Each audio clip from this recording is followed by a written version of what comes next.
Argiaren podcastak.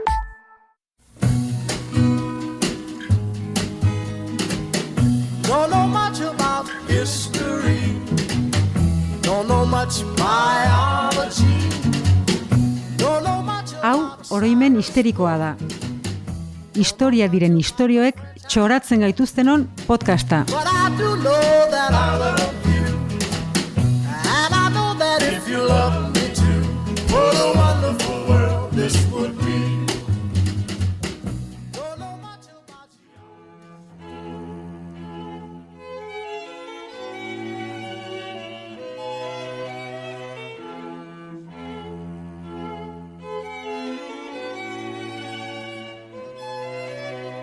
Ez dira betiko garaionenak,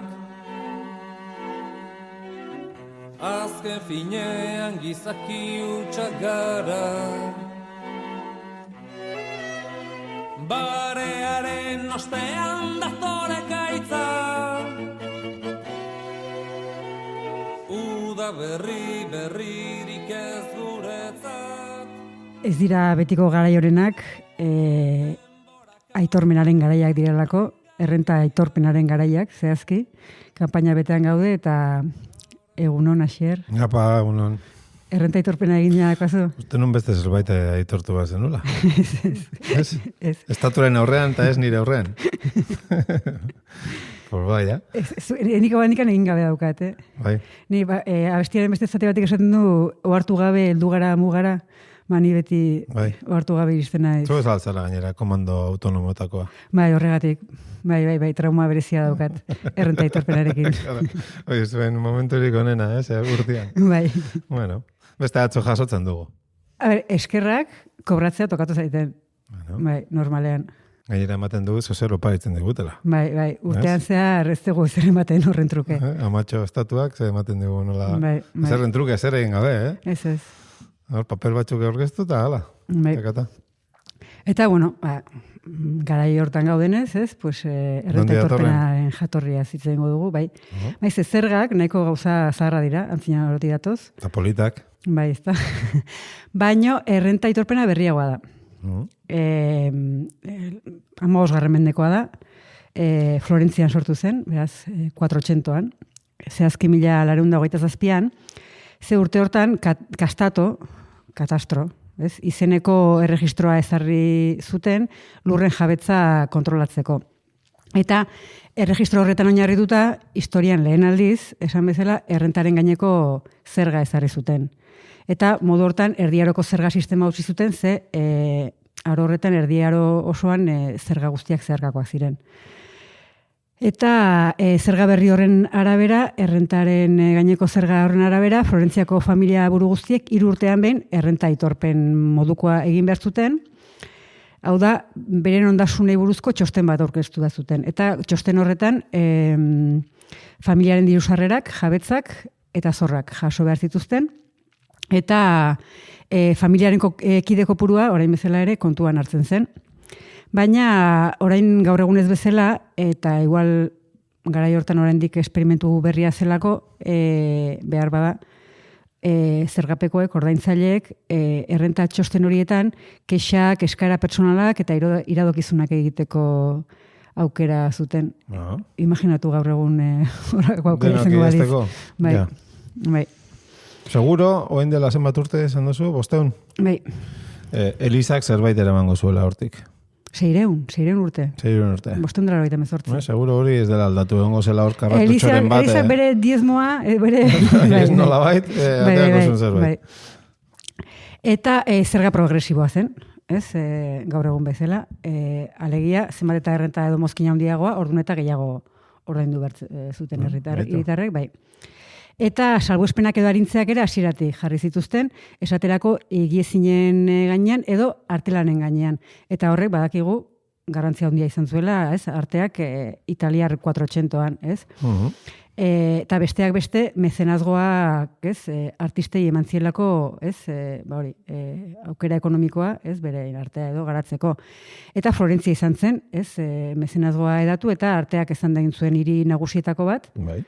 Nagusiena esango genuke, eta Meditxitarrak, hiriko familia boteretsueneko kideek, Eta beratxenetako. bai, eta boteretsuenak, boterea Bai. beren esku zegoen, horretan nire nabarmendu ziren, ez? Eta besteak beste, Michelangelo Buonarroti, Donatello eta Frangelico diruz lagundu zituzten. L'ange noir brandit son épée pinko. Je déteste mince, j'aime que Fra Angelico. À travers la ville, fantôme gothico.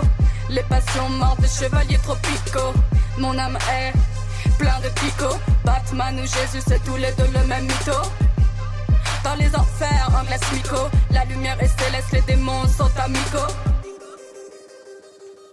Sendiaren dinastia politikoa fundatu zuena Cosimo de Medici izan zen, eta berak ere Uffizi galeria ezaguna, eraikiarazi zuen, arte galeria. Eta Piero semeari osasun aulak etzion utzi, aginte politikoan eragina handia izaten, handik aurrera, baina mezenaz eta bildumagile garrantzitsua ere izan zen. Eta hor, zalantza bat sortzen zait niri, Medicitarrekin.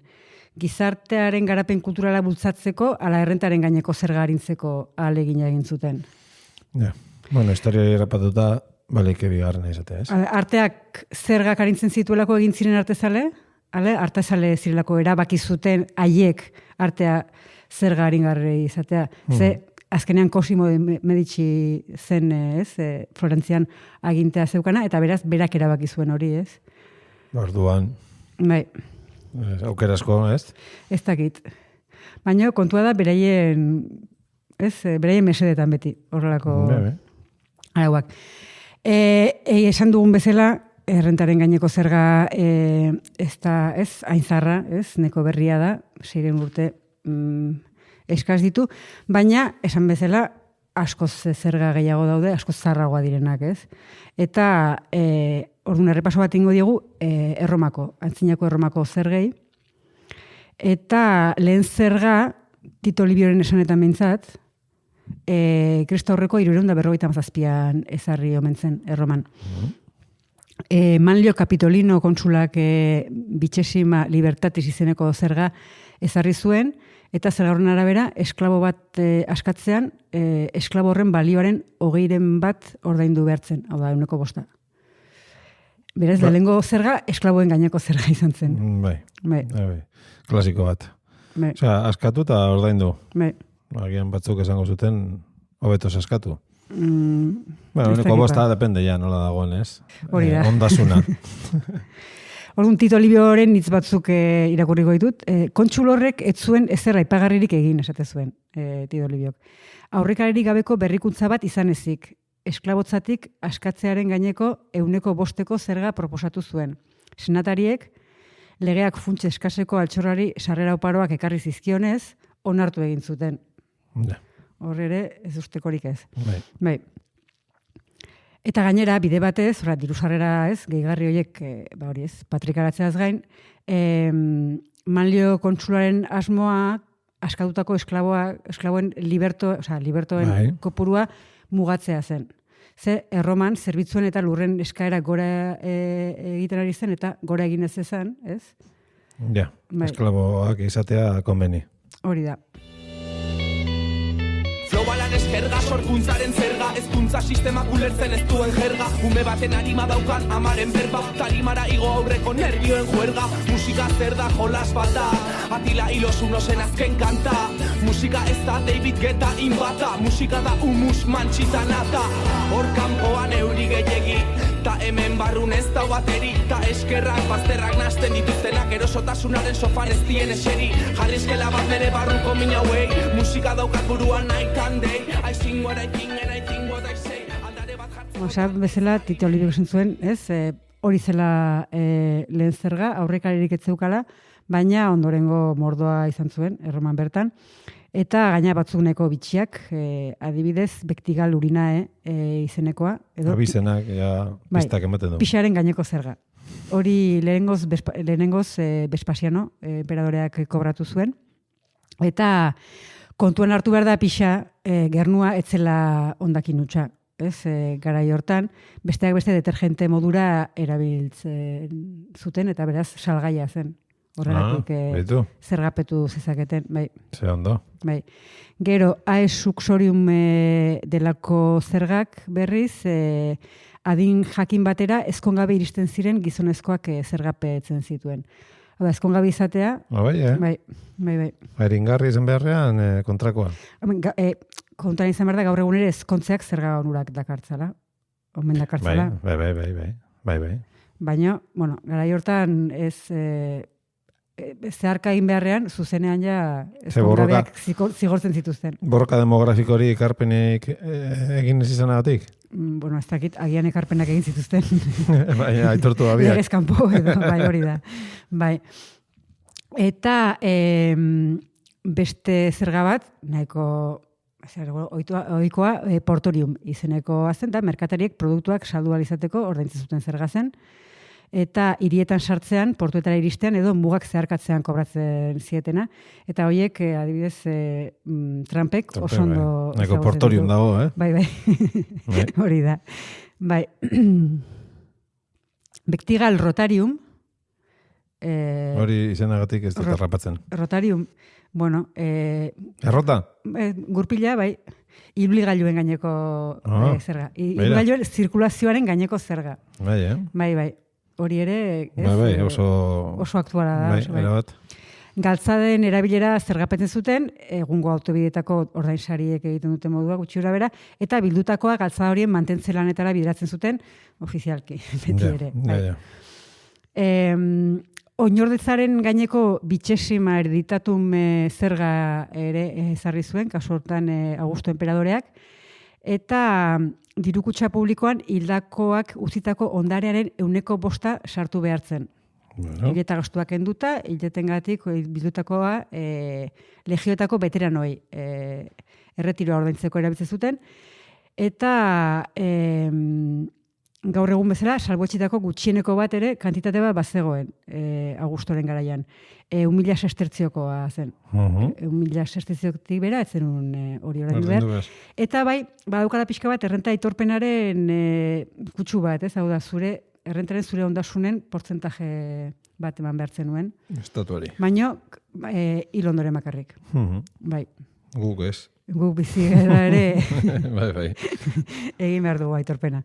Augustok beste zerga bat ere ezarri zuen, centesimarrerum venalium edo bektigalrerum venalium izenekoa, eta horrek lurren etxe bizitzen animalien salmenta prezioaren 1% biltzen zuen, eta nagusiki gastu militarrei aurre egiteko. Bueno, hori ere, bai, oso aktuala. Europan 1% ez da izango. Ez, geixo. Eta orduan, salgaiek salgai arruntek esan dezagun 1% ez, ordaindu behar zuten, baina esklauak salgai berezia ziren hasieratik, ikusi dugun bezala, eta prezioen 4% ordaindu behar zuten. Esklauak ere beti neko bereziak izan dira. Bai. Izaeraz. Eta, bueno, zergen gaiarekin bukatzeko edo Benjamin Franklinen esaldi batekin egingo dugu, eta berak esate zuen, ez dago ezer ziurrik, heriotza eta zergak izan ezik. Bai. Baina beste esaldi bat ere zergen inguruan bota zuen oraingo hontan Oscar Wilde idazleak, eta berak esan zuen loteria tontoen zerga dela. Egin arrazoi puntxu bat badaka, Bai, esaten dut ere, sarismo zorrutako zerga dela, zerga berez ezin dara deitu, ez duzulako inor derrigortzen, ez? Bai, hautazko... Presio soziala badago, gabonetako loteria erosteko. Gaboneta matez ere hori da. Eneko derrigorrezkoa da, baina, bueno. Egia da loteria Erromara bueltatuz, Erroman sortu zela, mende inguruan, adibidez, Heliogabalo enperadoreak egindako zozketa ospetsuetan, sariak izaten ziren 10 gamelu edo 10 euli. 10 euli, Bai, sari on bat eta sari txar bat. Ja. Orduan, loteria horiek, esan bezala, antzinako Erroma sortu ziren, baino ez zuten atzean arrazoi ekonomikorik, ez zuten dirua biltzeko asmorik, eta agintarien denbora pasautxa zen. Hau da, Erroman ogia eta zirkua, kasu honetan ogia zeukan zer ikusirik, zirku hutsa zen. Eta Egia da, beste hainbat jarduerekin batera, imperioarekin batera itzali zela, eta 1000 urte baino gehiago egon zela lozorroan, hori, loteria. Bendecido, esto no sale en la pared. Tú sí quieres, tú sí quieres. Estamos armando un alboroto. Aquí somos puros corazones rotos. Lo que diga la gente me importa poco. Esta noche parece que pescamos. Mañana nos confesamos. El bebé conmigo se ganó la loto. Te quiero hacer la mala poquito a poco. Esta noche parece que pescamos. Mañana nos confesamos.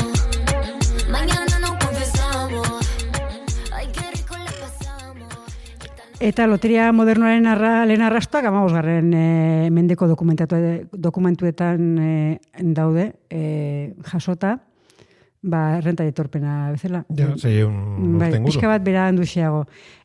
Brujaseko, Flandriako artxibotako 1451 agiri batek dio, bertako loteria aspaldiko ohitura zela ja. Eta eskru zeritzan kargua aukeratzeko zozketan zuela jatorria, ez? Zer da? Eskruderra da kargu bat, neko berezia maila eta ospea handiko kargu, eta kargua zen oso desiratua. Besteak beste, kargu horren bete beharrak ziren ardoa garraiatzea eta dastatzea. Etu. Ulertzen duzu, ez da? Zergatik zen hain desiratua. Bai. Bai, lan polita ardoa dastatzea. Ez dakizen bat ardo sartuko zen irian egun baten, baina tamaina baldin bazen, iriko lanik onena. Lagin txiki batzuk dastatuko zituztela. Bueno, kontua da, oso kargu desiratua zenez, hautagaiek ordainsari bat eman bertzioten, ez, agintari, eta gero zozketatzen zen kargu bakar hori. Aurrerago, kargua lortzen ez dutenen galerak nolabait arintzeko edo, beste ohitura bat sortu zen, eta zan, karguaz gain, konsolamendu sari txiki batzuk ere ematen hasi ziren zozketa bidez ere bai. Ardua. Bai. Eta kontuaratu ziren agintariak zozketak etekin handiak zekartzala, ez? Batetik dirua biltzen zutelako, eta bestetik gainera haien aserrea pixka bat apaltzen zutelako, ze garai hortan, gare guztietan bezala, oso ohikoa zen, zerga igoerek eragitea, liskarrak eta ezinegonak, eta ez. Eta orduan, zergak ez dituzten ofizialki igotzen, baina diru bilketa handitu. Bai, handitu, eta herritar batzuk, tokatzen zaien nahi berriz, neko pozik. Eta horren ardura, egintarien gain uste beharrean, zoriaren gain uste zan, ez? Hori da jokaldia. Claro, ez zait tokatu, baina ez, nik erabaki dut diru hori ordaintzea, eta nik erabaki dut jokatzea. Zordo txarra. Bai. Bueno. Eta egia da, gero eta sari handiagoak ematen hasi zirela, Alemaniara 15. mendearen bukaeran edo iritsi ziren zozketak, ez? Hasi ziren orduan zozketak egiten, eta sariei dagokienez pixka bat neurria etzioten hartu eta esan dezakegu pasa egin zirela, ze dokumentuen arabera badago sari bat behin eman omen zen, eta saria zen hiri oso bat, 29 herrixka, 10.000 hektarea baso, 1.000 hektarea baratz, jauregi bat eta bilantegi. Hori, seguro, Alemanian zela, eta ez aztegarrako zabortei baten gaueko lautan. Ez dakit, baina bueno, hori jartzen dute dokumentuek, agian ere agintarien amu bat zen, ez? Jendeak jokatu zezan. Bai, neko amu... Bai. Eta gero, bueno, iria ez da inaundia, ez? Garbik eta guna datorrenean, Bai. 15. mendean ere bai iterako hiri estatuetara iritsi zen loteria, hiri estatu batzuetara behintzat, Genoara eta Veneziara bai, eta Genoako loteriaren jatorriaren ekobitxia da, ze usadio zarrari jarraituz, hiriko senatuko 90 eserlekuetatik 5 zozketaz banatzen ziren. Ez du. Bai. Ez da txarra, Ez, gaur egungo ez, hautatu batzuk ikusita, oieko betzea. Maia txarragoa ez genuen lortuko. Orduan, kutxe batean 90 bolatxo sartu eta markatutako 5 bolatxoak ateratzen zituztenek eserlekua eskuratzen zuten. Eta hortik abiatuta Loto de Genoa edo izeneko loteria jaio zen. Bai. Eta, bueno, Italiar penintsulan guztian zabaldu zen, jokoa, 16 eta 17 mendetan, Europako hainbat herrietara ere, beste, Frantzia eta Espainiara, eta 18 eta 19 mendeetan, Europako herritarrak, esan daiteke oso gustuko zutela, loteria, baina garai hortan, bakizu, ilustratuak eta ez, hasi ziren, jokoaren kontrako korrontea bultzatzen, nolabait ere, eta ondoriozia Europa guztian debekatu edo erdi lotxaturik mantendu zuten.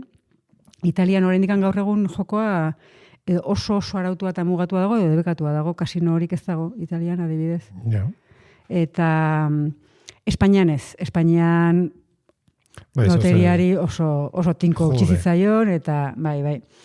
18. mendean bertan, 1763an Eskilatxeko markesak, neko ezaguna da, 3 urte geroago bere izena daraman matxina da eragin zuelako.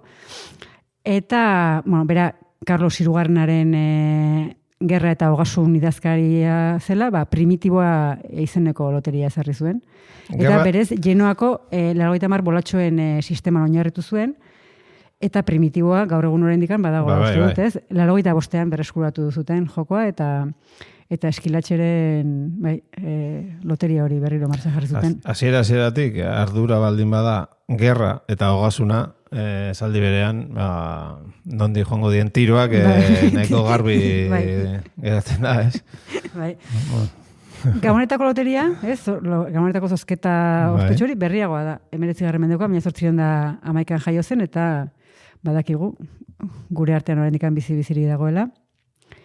Eta hori, lehen esan dugu, ez? Franklinek esan zuela, bizitzan bi gauza ziur daudela, heriotza eta zergak, eta beste bat ere baita da, zori jokoetan berdin da estatukoak izan edo pribatuak izan, eta bankak beti irabazten duela. Ja. Oscar Wilde bezala, baitu guk ere zaldi lapidari bat utzezakegu. Joko gutxio eta jolas gehiago. Hori da. Argiaren podcastak. Podcast hau libre eta doan zabaldezakegu Argiaren komunitatea osatzen duten milaka lagunek proiektua diruz babesten dutelako. Zuk ere kazetaritza independentea babestu nahi baduzu, egin Argiako kide.